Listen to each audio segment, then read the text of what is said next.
Embark Live.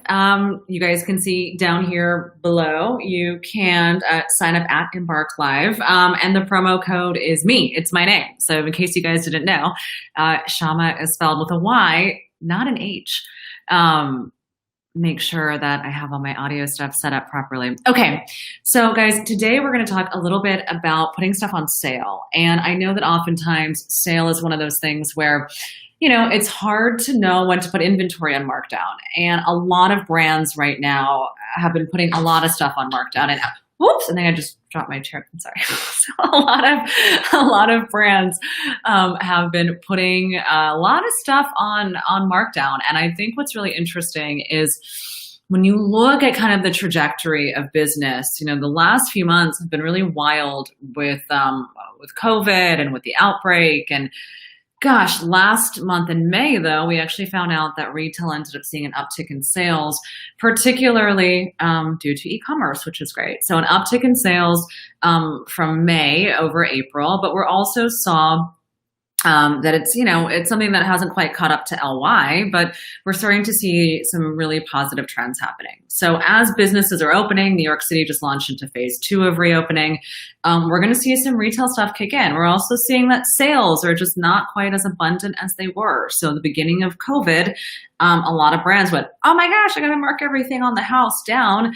But now we're starting to see that actually you don't have to mark everything down. And also with the new concepts here of how we're looking at the fashion calendar. So the fashion calendar is really the notion of when do products get put on sale, and then also when do products, when do they get put on sale, how long, and when's the cycle of buying on the side of the buyer. So today, as we're talking about, you know, markdowns and how to manage and look at markdowns, you actually want to ask yourself, more so the question of how often am I releasing new products? What is the lifetime value of that product? Meaning, am I looking at a 6-month window, a 3-month window? How am I looking at drops, right? And what do drops look like? And so product drops, I think, are one of the very first important things to consider when you start to think about your cadence, right? Meaning, like, when do I put things on sale? Should come right in alignment with how often am I introducing new things. So if you don't know your merchandising strategy or how often you're introducing new things, chances are you're not going to be able to dictate, if it's new things, right? You're not going to be able to dictate kind of the notion of when to bring something on a 20% discount, a 30% discount, 50%, 75, 90, etc. Now, there are a couple of things that I want to educate you guys on. Number one is the notion of a POS, and the second is the notion of a markdown. POS means that the discount is taken at the point of sale. Oftentimes you see those things in terms of 4th of July weekends. You also see them in terms of, you know, other components like Memorial Weekend or Labor Day weekend. And so a POS really becomes a short form discount. It really becomes a short-term discount as we're thinking about the notion of how we are planning, you know, these kinds of markdowns, right? So the POS is simply something that ends up happening, you know, as we're looking at, the POS is something simply that happens as we're looking at short-term versus longer term. So when we're actually looking at longer term discounts, you know, what I think is very interesting, those really comes down into the markdown components. So markdowns end up having us be, like when we think about markdown strategy, what we end up actually looking at is the markdown strategies on, you know, am I going to put this 25% off? How long has this product actually been, you know, on the shelf life of the business? And then at the end of the day, do I need to make that cadence something where, okay, now I have something that I've POS'd 2 or 3 times, right? Now that I've POS'd that product 2 or 3 times, now I'm actually going to be, you know, taking it from that POS to its first markdown. And then after I have it on its first markdown, then I might keep it on the first markdown, let's say for another month. And then from keeping it marked down from once, right, then I'm actually not going to have the opportunity to be able to mark it down, let's say 2 or 3 times. Matthew, I see you out there. You want me to go on IG Live, but I don't have access to log into the IG Live. So So I don't know how I can achieve that at this moment, but hopefully next time I can do it. But I don't have it. Let me see if I can try it 1 second, but I don't think I have access to the Makers Row IG Live. Let's see.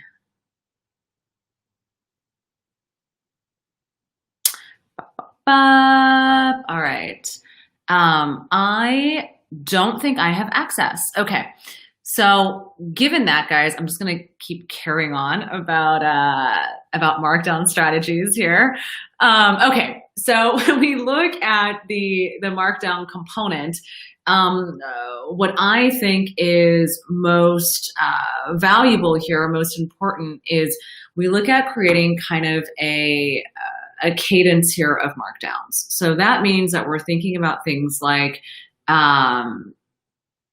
product comes onto the site, you take 2 or 3 different POSs, you don't POS everything, you look at putting things on POS that are slow movers. So if you're like, hey, this dress hasn't been moving, it's been on the site for about 2 to 3 months, what do I actually do with that? Well, once you actually have it for 2 to 3 months, let's say on the site, then you mark down that specific color, right? Once you take that color and put it on a POS for the weekend, you then start to monitor, did that product sell through at 30% off? Did it sell through at 40% off? Like, how do I start to think about the POS and its efficacy? And then you go to the next POS, and all of a sudden you're looking at your merchandising and your product just in a more substantial way. And doing that, looking at your products in a more detailed capacity will, number one, prevent you from putting the whole business on sale, which looks like you're going out of your company, which you definitely don't want to do. And then it also actually allows you to take a step back and say, okay, if I put this on a markdown or on a POS, what's the sell-through? And do I actually need to consider at a certain point, what that sell-through looks like? And then how do we kind of take it from there? So what I'm really advocating here is a little bit more of brand consistency, right? I'm really wanting us to take a look at things like, how are each of your styles, colors, and SKUs performing, right? That I think is super, super important. And once you start to develop, I would say, that kind of analysis, right? Sell-through analysis, gross margin performance, you actually become a lot smarter at being able to manage markdowns. So let's think about now as we reinvent kind of the fashion calendar, or we're reinventing retail, if you will, as we look to reinvent retail, how do we start to think about the new ways of putting things on sale? Well, what's fascinating is traditionally swimsuits are being marked down in July. And guess what? Everyone's going swimming still, right? So as we look at reconfiguring our markdown cadence, we start to look at actual seasons. We look at what's working in the market. We're also a far more globalized industry, right? We are shipping products. We might be based in Canada, and we're shipping products to Australia. So when we think about how the performance of our product, it's also taking into consideration what is the actual weather where I am, and then also where else am I shipping, and what does my global distribution strategy look like? If I'm only shipping in the US, then I might be more sensitive to products. I might be more sensitive to the climate and certain high volume states. I remember when I was at Macy's, we rolled out this program called My Macy's. And what was so interesting about it, what was so interesting about My Macy's is that we actually ended up, markdowns and doing regional allocations based on how things were performing on a store level by region. And that I think is fascinating. You can do a very similar thing on e-com. You can segment your email marketing list, and you can say, okay, I know it is like super, super hot on the East Coast right now, and I'm going to send out an email, segment my newsletter, send out an email to the East Coast people and say, hey, I'm going to give you 10% off of a swimsuit. I know it's really hot right now. And they're probably going to get that email and be like, dang, how did they know that was happening? I mean, most people know you can do email segmentation, but how often are we actually thinking about it, right? Not as often. We're just really happy that we have the product when we need it, right? So as we start to think about Markdowns, I would say, really think about email segmentation. Think about your advertising strategy.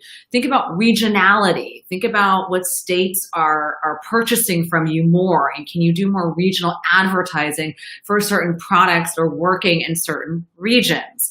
Now, if you're just launching your business and you got 100 customers, very difficult to do this kind of segmentation because you're not really looking at a lot of trends. You're just kind of still pushing your brand out there, which means you need to do more intuitive marketing. You actually need to be working with people. If you don't have the data to tell you, you need to be working with consultants, with agencies who can help you actually start to map out the ways in which you're going to be penetrating the market and the ways in which you're going to be getting that kind of information visibility. So what I think is fascinating is no matter what stage you're at, you should be looking at segmentation, or you should be looking at data acquisition so then you can segment. And I think that that's really important.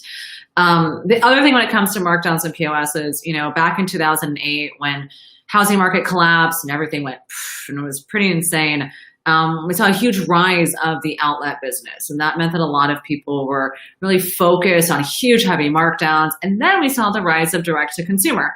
Now, direct to consumer really came out of the fact that, people wanted to spend less money on products, still have great quality. There you go. DTC was born. Originally meant to have DTC with less markdowns, right? Because DTC, like brands like Everlane, for example, are built on the premise that you're paying less because there isn't a markup. However, companies like Everlane still need to put things on sale. So the margins that they're taking, at least on paper, appear to be less. However, little retail secret here. Just because someone says that it would normally sell for X price, they say it'll normally sell for this price, doesn't mean the value of the actual product that you're getting is commensurate of a value of the higher price point product. I'll give you an example. You go onto their website and it's like, yeah, you can buy this t-shirt for $15 and normally it would retail for $30. You have to ask yourself, well, what are the components that would have gone into that $30 product versus that $15 product?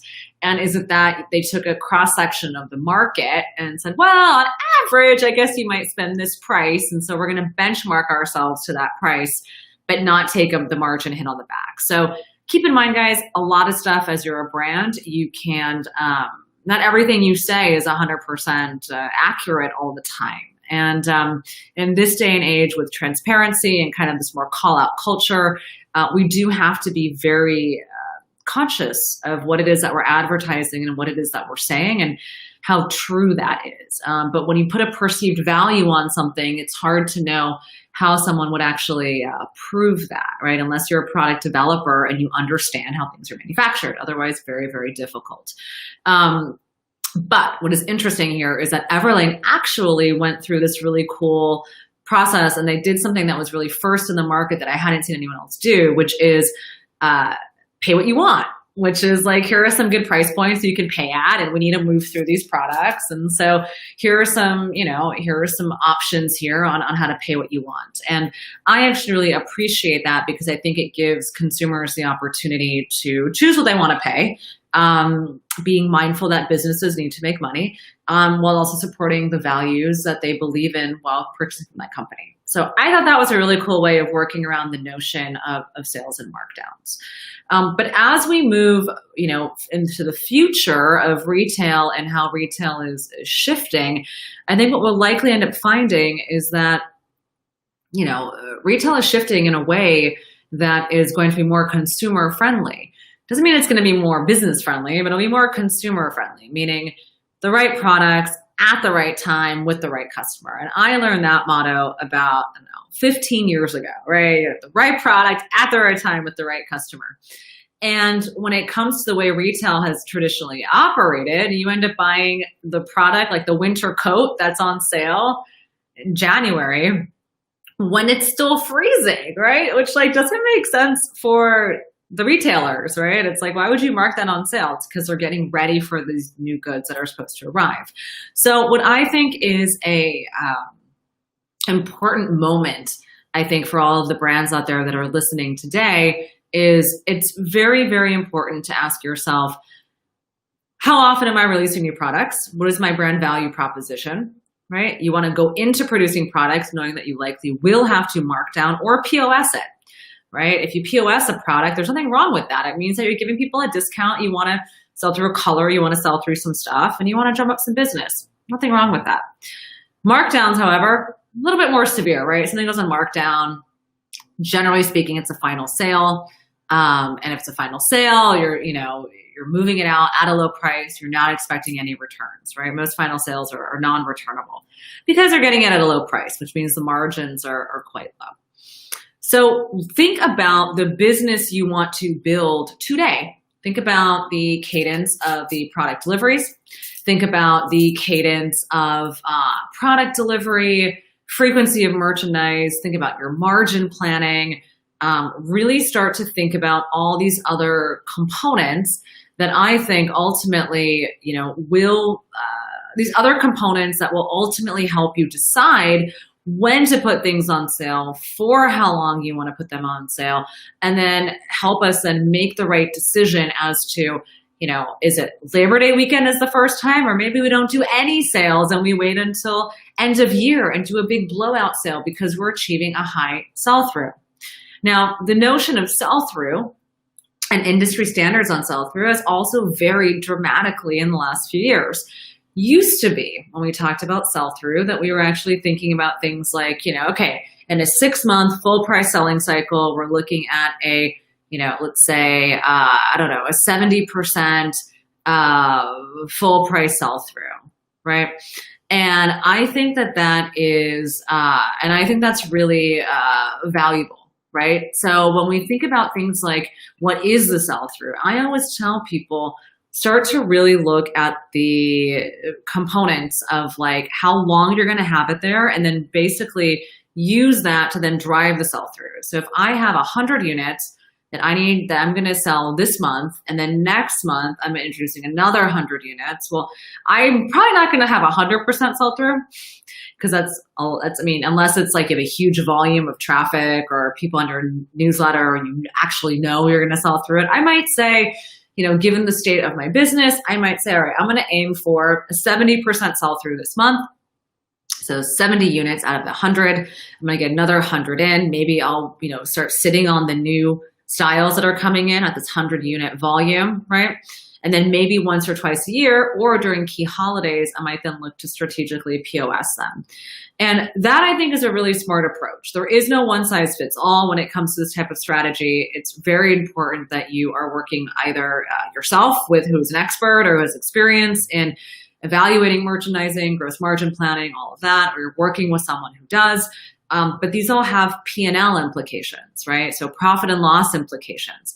Markdowns become a really important way of calculating the health of your business. It's not just your top line sales, but it's the actual value that you've sold. If I sold $100,000 on sale, it's different than selling $100,000 at full price. If I sell it on sale, that means that I have less margin, right? That means that $100,000 means less to me. If I'm selling $100,000 at full price, it means that means more to me. So these markdowns, while they can be helpful for drumming up top line revenue, right? Because you need to move through goods, they're not the most profitable, which is why people get so afraid about working with markdowns. However, customers want markdowns. You will find customers who will only shop when things are on sale. You'll find other customers who are willing to splurge on those full price items once in a while, and some who buy mostly full price because they know that those products have limited demand.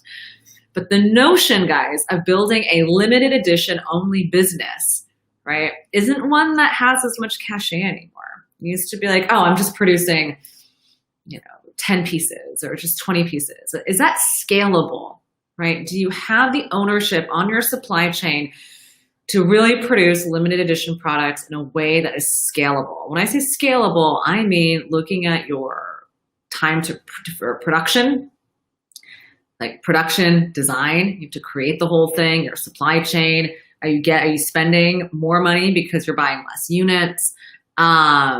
I think it is, really valuable and really important, I would say, to think about your philosophies around, markdowns and new product, and then also analyzing your P&L. A lot to do if you're a small business, but very, very important because it'll help you with some strategic planning. So, all right, guys, that's kind of all for me on the notion of markdown and sales. Not the most interesting topic when it comes to the world of fashion and retail, but certainly one that is very, very important, and one that actually requires us to take a look at, I would say, the sexier side of retail, which is profitability, making money, protecting your bottom line, and continuing to sell more goods to customers. Today, we covered things like segmentation, regional segmentation, looking at how your business is producing and doing business overseas, right? Looking at how your e-com business can be better analyzed. We talked about your profit and loss statement. A lot of stuff that gets interwoven into one very simple phrase of markdowns and sales. So, needless to say, everything in a retail environment is a working orchestra. You as the business owner are the conductor. You may also happen to be playing the clarinet, the violin, the oboe, and the drums. Sometimes all at once, preferably not. But it can sometimes feel like that. So as the conductor of the orchestra, it's very important you staff your business with a lot of talented and qualified musicians so you can play the most beautiful music you've ever played. If you don't do that, right, you might run the risk of having an orchestra that doesn't really sound like one, and maybe it sounds more like a solo violin appearance, and that can be okay as well. But guys, keep perspective as you're building and growing your business. How big do you want to be? What are the things that are most important to you, and how do you maintain a sustainable and steady growth? You guys can find me at Makers Row. I'm going to try to point to this, Makers Row. And you can also find me at Embark Live, Makers Row at Scaling Retail. And I happen to have a cool promo code as well with me. All right, guys, I will talk to you later. Please be well, be mindful of your businesses and of each other, and continue to support each other. I will rally and cheer you guys on from behind the computer.